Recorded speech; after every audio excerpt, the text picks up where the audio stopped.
Hello दोस्तों, कैसे हो?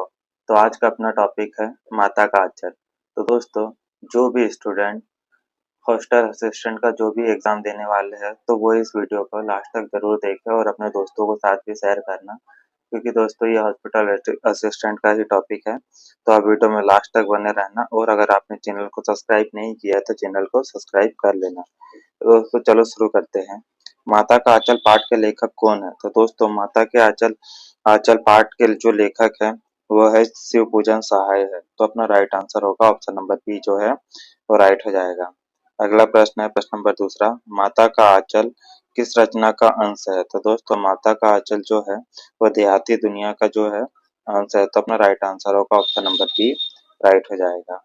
अगला प्रश्न है प्रश्न नंबर तीसरा, लेखक का वास्तविक नाम क्या था? तो दोस्तों, लेखक का जो वास्तविक नाम था वो तारकेश्वर नाथ था। तो अपना राइट आंसर होगा ऑप्शन नंबर सी जो है वो राइट हो जाएगा।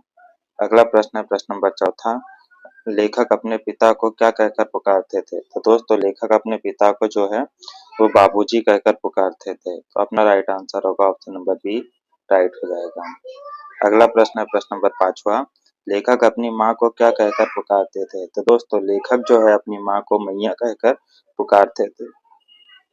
तो अपना राइट आंसर होगा ऑप्शन नंबर सी जो है वो राइट हो जाएगा। अगला प्रश्न है प्रश्न नंबर छठवा, लेखक का बचपन का नाम क्या था? तो दोस्तों, लेखक के बचपन का जो नाम था वो था भोलानाथ। तो अपना राइट आंसर होगा ऑप्शन नंबर ए जो है वो राइट हो जाएगा। अगला प्रश्न है प्रश्न नंबर सातवां, लेखक के पिता सुबह उठकर क्या करते थे? तो दोस्तों, लेखक के पिता जो है सुबह उठकर पूजा पाठ करते थे। तो अपना राइट आंसर होगा ऑप्शन नंबर सी राइट हो जाएगा। अगला प्रश्न है प्रश्न नंबर आठवां, लेखक के पिता कौन सा ग्रंथ पढ़ते थे? तो दोस्तों, लेखक के जो पिता है वो रामायण ग्रंथ पढ़ते थे। तो अपना राइट आंसर होगा ऑप्शन नंबर बी राइट हो जाएगा। अगला प्रश्न है प्रश्न नंबर नौवा, पिता लेखक के माथे पर क्या लगाते थे? तो दोस्तों, पिता जो है लेखक के माथे पर भभूति मतलब राग का टीका लगाते थे। तो अपना राइट आंसर होगा ऑप्शन नंबर सी राइट हो जाएगा। अगला प्रश्न है प्रश्न नंबर 10वां, भभूति का टीका लगाकर लेखक को क्या बना देते थे? तो दोस्तों, भभूति का टीका लगाकर जो है लेखक को बमभूला बना देते थे। तो अपना राइट आंसर होगा ऑप्शन नंबर सी राइट हो जाएगा। अगला प्रश्न है प्रश्न नंबर 11वां, पिता लेखक को किस नाम से पुकारते थे? तो दोस्तों, पिता जो है लेखक को भोलानाथ कहकर पुकारते थे। अपना राइट आंसर होगा ऑप्शन नंबर बी राइट हो जाएगा। अगला प्रश्न है प्रश्न नंबर 12वां, रामायण पाठ के समय लेखक क्या करते थे? तो दोस्तों, रामा जब उनके पिताजी रामायण का पाठ करते थे तब लेखक जो है आईने में अपना मुंह निहारते थे। तो अपना राइट आंसर होगा ऑप्शन नंबर सी राइट हो जाएगा। अगला प्रश्न है प्रश्न नंबर 13वां, पिता गंगा में कितने आटे की गोलियां डालते थे? तो दोस्तों, पिता जो है गंगा में आटे की 500 गोलियां डालते थे। तो अपना राइट आंसर होगा ऑप्शन नंबर सी राइट हो जाएगा।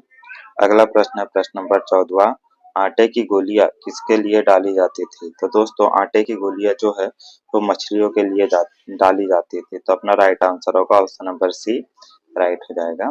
अगला प्रश्न है प्रश्न नंबर 15वां, बच्चों का प्रिय खेल क्या था? तो दोस्तों, बच्चों का प्रिय खेल जो था वो नाटक और शादी का खेल था। तो अपना राइट आंसर होगा ऑप्शन नंबर सी जो है राइट हो जाएगा। अगला प्रश्न है प्रश्न नंबर 16वां, चबूतरे का एक कोना किस रूप में प्रयोग होता था? तो दोस्तों, चबूतरे का जो एक कोना है वो नाटक घर के लिए प्रयोग होता था। तो अपना राइट आंसर होगा ऑप्शन नंबर सी राइट हो जाएगा। अगला प्रश्न है प्रश्न नंबर 17वां, बा, बारात के खेल में पालकी किसकी बनती थी? तो दोस्तों, बारात के खेल में जो पालकी है वो कागज की बनती थी। तो अपना राइट आंसर होगा ऑप्शन नंबर बी राइट हो जाएगा। अगला प्रश्न है प्रश्न नंबर 18वां, बच्चे शहनाई किससे बजाते थे? तो दोस्तों, बच्चे जो शहनाई अमूलों से बजाते थे। तो अपना राइट आंसर हो जाएगा ऑप्शन नंबर बी अमूलों, मतलब जो आम के जो नए नए पौधे आते थे तो उसमें जो बीज लगा होता था उससे। अगला प्रश्न है प्रश्न नंबर 19वां, खेती के खेल में हल किससे बनाया जाता था? तो दोस्तों, खेती के खेल में जो है हल वो पतली लकड़ी से बनाया जाता था। तो अपना राइट आंसर होगा ऑप्शन नंबर बी राइट हो जाएगा। अगला प्रश्न है प्रश्न नंबर 20वां, सांप देखकर बच्चे कहाँ भागे थे? तो दोस्तों, सांप देखकर बच्चे जो है अपने अपने घर की ओर भाग जाते हैं। तो अपना राइट आंसर होगा ऑप्शन नंबर सी राइट हो जाएगा। अगला प्रश्न है प्रश्न नंबर 21वां, सांप देखकर भोलानाथ कहाँ छिप गया था? तो दोस्तों सांप देखकर भोलानाथ जो है माँ के आंचल में छिप गया था। तो अपना राइट आंसर होगा ऑप्शन नंबर सी राइट हो जाएगा। अगला प्रश्न है प्रश्न नंबर 22वां। विपत्ति के समय भोलानाथ माँ की शरण में क्यों जाता है? तो दोस्तों विपत्ति के समय भोलानाथ माँ की शरण में इसलिए जाता है क्योंकि माँ का आंचल सुरक्षा और ममता का प्रतीक था, इसलिए। तो अपना राइट आंसर होगा ऑप्शन नंबर सी राइट हो जाएगा। अगला प्रश्न है प्रश्न नंबर 23वां। भोलानाथ को चोट लगने पर माँ क्या लगाती थी? तो दोस्तों भोलानाथ को चोट लगने पर माँ जो है हल्दी लगाती थी चोट पर। तो अपना राइट आंसर होगा ऑप्शन नंबर सी राइट हो जाएगा। अगला प्रश्न है प्रश्न नंबर 24वां। लेखक के बचपन में गांव की गलियों में किसकी धूम मची रहती थी? तो दोस्तों लेखक के बचपन में गांव की गलियों में जो है बच्चों के खेलों की जो है धूम मची रहती थी। तो अपना राइट आंसर होगा ऑप्शन नंबर सी राइट हो जाएगा। अगला प्रश्न है प्रश्न नंबर 25वां। यहाँ पाठ मुख्यतः किसका चित्रण करती है? तो दोस्तों यहाँ पाठ जो है मुख्य रूप से ग्रामीण जीवन का चित्रण करती है। तो अपना राइट आंसर हो जाएगा ऑप्शन नंबर बी जो है वो राइट हो जाएगा। अगला प्रश्न है प्रश्न नंबर 26वां। पाठ में किस प्रकार की संस्कृति का वर्णन है? तो दोस्तों पाठ में जो है वो ग्रामीण जीवन का ग्रामीण संस्कृति का वर्णन है। तो अपना राइट आंसर होगा ऑप्शन नंबर सी राइट हो जाएगा। अगला प्रश्न है प्रश्न नंबर 27वां। माता का आंचल किसका प्रतीक है? तो दोस्तों माता का जो आंचल है वो सुरक्षा और ममता का प्रतीक है। तो अपना राइट आंसर होगा ऑप्शन नंबर सी राइट हो जाएगा। अगला प्रश्न है प्रश्न नंबर 28वां। लेखक अपने पिता के बीच कैसा संबंध था? तो दोस्तों लेखक और उनके पिता के बीच जो संबंध था वो आत्मीय संबंध था। तो अपना राइट आंसर होगा ऑप्शन नंबर बी जो है वो राइट हो जाएगा।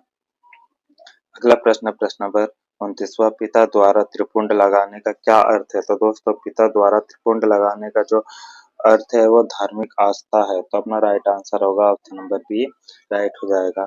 और अपना अगला प्रश्न और ये अपना लास्ट प्रश्न है।